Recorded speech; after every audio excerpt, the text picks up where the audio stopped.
নামাজের মধ্যে অন্য মানুষ করলে নামাজ হবে কিনা, কেউ বলে অন্য মানুষ করলে শিরক হবে। এটা শয়তানি কথা। নামাজের ভিতরে অন্য মানুষ করতেই তো পারে, অন্য মানুষ করলে নামাজ হবে না, এটা ঠিক না। তবে মন ফিরানোর জন্য চেষ্টা করতে হবে। কথা কি বুঝতে পারছেন? আমরা তো মানুষ। সাহাবীরা বলতেন যে ইয়া রাসূলুল্লাহ, আমরা নামাজের ভিতরে অন্য মানুষকে হয়ে যাই। নবীজি বলেননি যে শিরক হয়ে যায়। শিরক হবে কেন? আপনি যদি নামাজের ভিতরে অন্য কোন দেবতার সিজদা করেন তাহলে শিরক মানেটা কি? শিরক মানে হলো কারোর ভিতরে অলৌকিক পাওয়ার আছে মনে করে তার সিজদা করা, তার নামে মানত করা, এগুলো শিরক। মানত আছে না আপনাদের দেশে? হ্যাঁ, আমাদের ঝাউদিয়া আপনারা মানত করেন না? ঝাউদিয়াতে তো মানত আছে, কুষ্টিয়ার আপনার। হ্যাঁ, মানত আল্লাহর জন্য হবে। কার জন্য? আল্লাহর সাথে আর কাউকে যোগ করলে শিরক হবে। কথা বুঝেননি? কোন মাজারে দরগায় মানত মানেই শিরক। আল্লাহ তো এখানে দিল পাবেন না, পাশের মাদ্রাসায় দিলে পাবে না। তা আপনি ঝাউদি নিয়ে গেলেন কেন?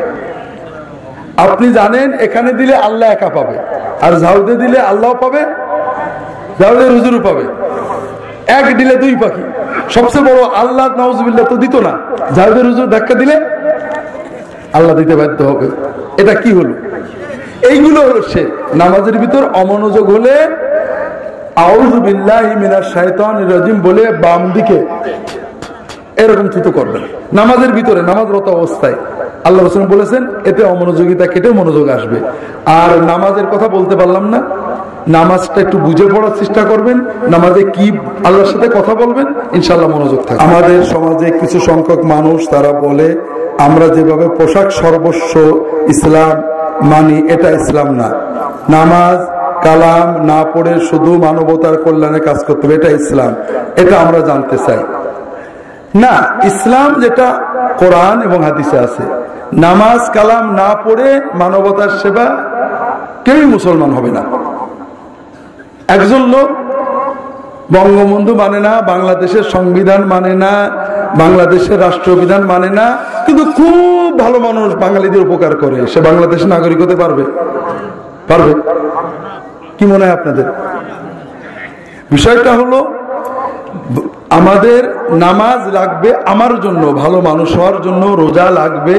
হ্যাঁ, পোশাক সর্বস্ব, এটা ঠিক আছে, পোশাক ইসলামে সুন্নত মুস্তাহাব, পোশাকটা এত গুরুত্বপূর্ণ নয়, কিন্তু নামাজ রোজা হজ যাকাত এগুলো গুরুত্বপূর্ণ। ঈমান এর পাশাপাশি মানুষের সেবা করতে হবে। বিভিন্ন কথা আসছে, এগুলো কোনো গুরুত্বপূর্ণ কথা, কে কোন হুজুর কি বলেছেন আমরা কারো সমালোচনা করি না। আমরা আমাদের দিনকে পালন করার চেষ্টা করি, বিশেষ করে ওলামায়ে কেরাম। আমরা খারাপকে খারাপ বলি, কিন্তু আলেমদের বিরুদ্ধে বলি না। কারণ একজন আলেমের কি শুধু খারাপই আছে না, অনেক ভালো আছে, এটা বুঝতে হবে। মনে করেন এটা একটা গুয়ের টুকরো, এটা পাক না না পাক? একজন হুজুর ধরে আছে, কাজে এটা পাক। হ্যাঁ, এই গুয়ের টুকরোটা যদি একটা জগের ভিতর দেওয়া হয়, গুও না পাক, জগের পানিও, তবে হুজুরের জগ হলে নাপাক হবে না, ঠিক না? হবে। এই গুয়ের টুকরোটা যদি আপনাদের বড় একটা দিঘিতে, পুকুরে বা এই গড়াই নদীর ভিতরে যখন পানি থাকে, যখন শুকিয়ে যায় তখন না, নদীর পানির ভিতরে ফেলে দেন, বড় দিঘির ভিতরে, বিলের ভিতরে ফেলে দেন, গুও না পাক, বিলের সব পানিও না পাক। কেন? না, স্রোত না থাকলেও বড় পুকুর, হ্যাঁ খুব ভালো করে বোঝেন, যে জায়গায় গুটা ভাসবে ওই জায়গায় না পাক, বাকি জায়গা কি পাক।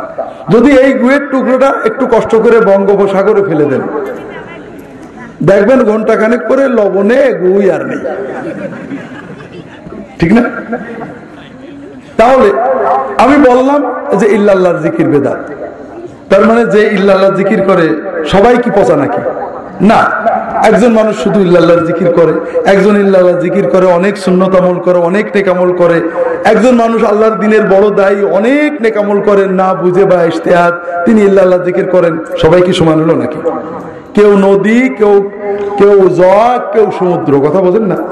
তো এই জন্য আমরা কর্মের সমালোচনা করি, কোন আলেম ওলামা দ্বীনের দায়ীদের সমালোচনা করি না, তাদের দোয়া করি যে আল্লাহ তাআলা তাদেরকে যেন সহি সমঝ দান করেন। কথা বুঝতে পেরেছেন? আল্লাহ তাআলা আলাম। কোন মাজারের সাথে সম্পৃক্ত থাকা যাবে কিনা? কেন যাবে না? মাজারে যত টাকা আয় হয় এত আর কোথাও হয় না। সম্পৃক্ত থাকলে ভাগ পাওয়া যাবে, তবে জাহান্নাম নিশ্চিত। বড় মুশকিল লাগে। আল্লাহ ইসলাম দিলেন জীবিত প্রাণী। আপনি গরু ছাগলের সেবা করলে যেখানে জান আছে সেখানে সওয়াব আছে।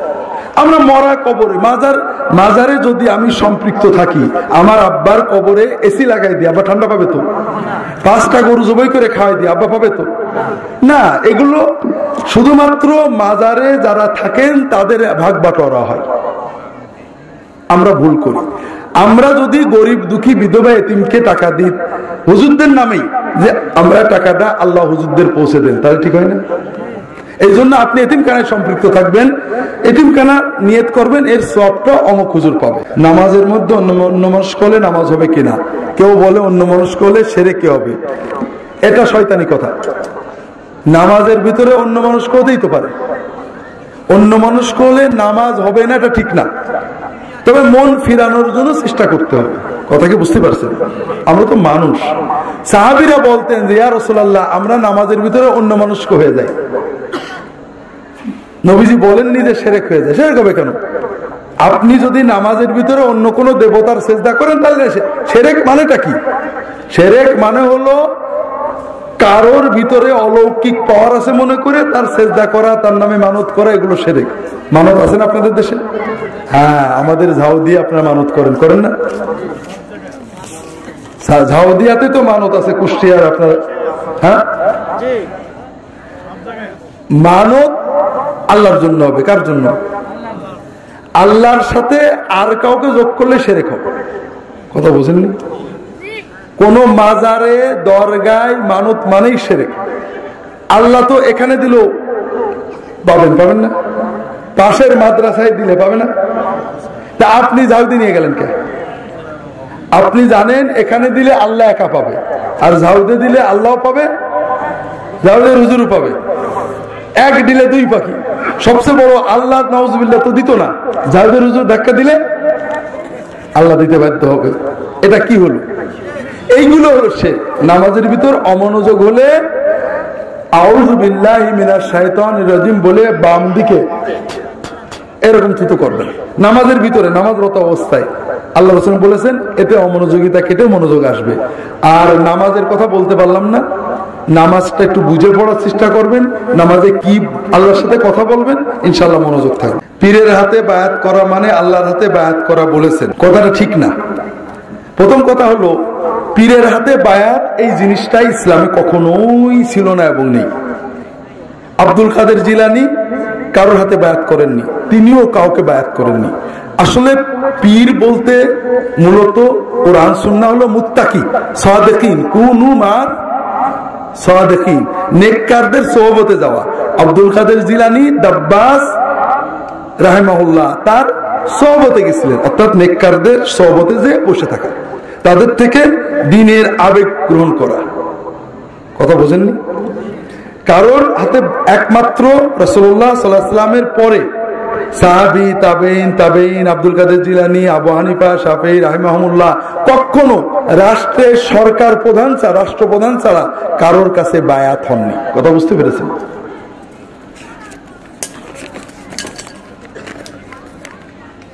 পীর সাহেবরা বায়াত করেন, এটা একটা সাধারণের সাথে দিনের কোনো সম্পর্ক নেই। তবে নেক কাজের জন্য যদি একটা প্রতিজ্ঞা করেন, কোন নেক মানুষের সাথে প্রতিজ্ঞা রক্ষার চেষ্টা করবেন। প্রতিবেশী যদি অমুসলিম হয় তাদের সাথে কেমন আচরণ করতে হবে, প্রতিবেশীর সাথে যে কোনো ধর্মের হলো মানবিক আচরণ করতে হবে, বিপদে আপদে পাশে দাঁড়াতে হবে, বিয়ে শাদীতে সহযোগিতা করতে হবে। শুধু ধর্মীয় কোনো অনুষ্ঠানে অংশগ্রহণ করা যাবে না। কথা বোঝেননি? কারণ তার ধর্ম, আমাদের একজন হিন্দু প্রতিবেশী আমাদের মানবিক সাহায্য সহায়তা করবেন এবং কুরবানির ঈদে এসে কুরবানিতে গরু জবাইয়ে সহযোগিতা করবেন, ঠিক না? কারণ এটা তার ধর্মে মহাপাপ। ঠিক আমরাও আমাদের দৃষ্টিতে তাদের ধর্মীয় অনুষ্ঠান মহাপাপ। এজন্য ধর্ম সম্পূর্ণ পৃথক, যার যার ধর্ম সে পালন করবে, আমরা শ্রদ্ধা করব। ধর্মীয় অনুষ্ঠান উৎসবে যোগ দিলে ঈমান নষ্ট হয়ে যাবে। সামাজিক অনুষ্ঠান আচরণ, মানবিক অসুস্থতা, বিপদ আপদ, এগুলো অবশ্যই আমরা সহযোগিতা করব, সাহায্য করব, এতে মানুষের সেবার সওয়াব পাওয়া যাবে।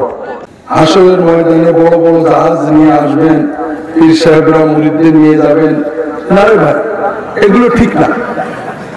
আর যেই বলেন আল্লাহ তাআলা তাদেরকে মাফ করেন, না বুঝে বলেছেন। আল্লাহ রাসূল সাল্লাল্লাহু আলাইহি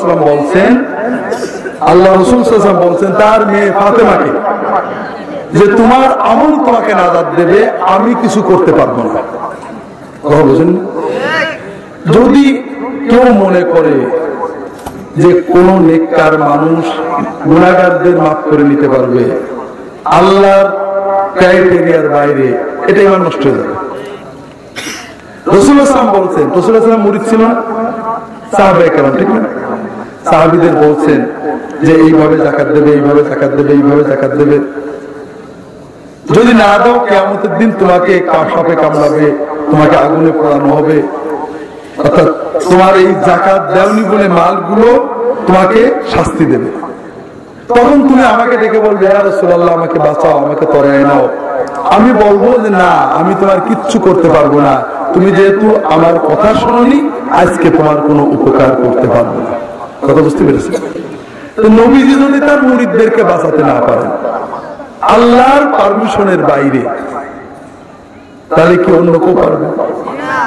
আল্লাহ মূল কথা, আমরা যদি পীর বলি তারাই নাজাত পাবেন কিনা এটা কি কনফার্ম নাকি? আমরা আশা করি তারা নেককার মানুষ। কাজেই পীর হলো আমার আমল শেখাবে, আমার আমল আমাকে নাজাত দেবে। কথা বুঝতে পেরেছেন? হুজুর কি বলেছেন আমরা কারো সমালোচনা করি না, আমরা আমাদের দিনকে পালন করার চেষ্টা করি। বিশেষ করে ওলামায়ে কেরাম, আমরা খারাপকে খারাপ বলি, কিন্তু আলেমদের বিরুদ্ধে বলি না। কারণ একজন আলেমের কি শুধু খারাপই আছে না, অনেক ভালো আছে, এটা বুঝতে হবে। মনে করেন এটা একটা গুয়ের টুকরো, এটা পাক না, না পাক? একজন হুজুর ধরে আছে, কাজে এটা পাক। হ্যাঁ, এই গুয়ের টুকরোটা যদি একটা জগের ভিতর দেওয়া হয়, গুও না পাক, জগের পানিও, তবে হুজুরের জগ হলে নাপাক হবে না, ঠিক না? হবে।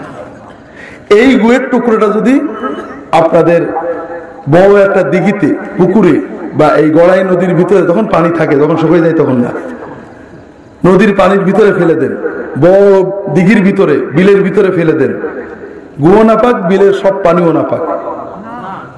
কেন? না, স্রোত না থাকলেও বড় পুকুর, হ্যাঁ খুব ভালো করে বোঝেন, যে জায়গায় গুটা ভাসবে ওই জায়গায় না পাক, বাকি জায়গা কি পাক। যদি এই গুয়ের টুকরোটা একটু কষ্ট করে বঙ্গোপসাগরে ফেলে দেন, দেখবেন ঘন্টা খানেক পরে লবণে গুই আর নেই, ঠিক না? তাহলে আমি বললাম যে ইল্লাল্লাহর জিকির বেদাত, তার মানে যে ইল্লাল্লাহ জিকির করে সবাই কি পচা নাকি? না, একজন মানুষ শুধু ইল্লাল্লাহর জিকির করে, একজন ইল্লাল্লাহর জিকির করে অনেক সুন্নত আমল করে, অনেক নেক আমল করে, একজন মানুষ আল্লাহর দ্বীনের বড় দায়ী, অনেক নেক আমল করেন না বুঝে বা ইজতিহাদ, তিনি ইল্লাল্লাহর জিকির করেন। সবাই কি সমান হলো নাকি? কেউ নদী, কেউ জগ, কেউ সমুদ্র। কথা বোঝেন না? এই জন্য আমরা কর্মের সমালোচনা করি, কোন আলেম ওলামা দ্বীনের দায়ীদের সমালোচনা করি না, তাদের দোয়া করি যে আল্লাহ তাআলা তাদেরকে যেন সহি সমঝ দান করেন। কথা বুঝতে পেরেছেন?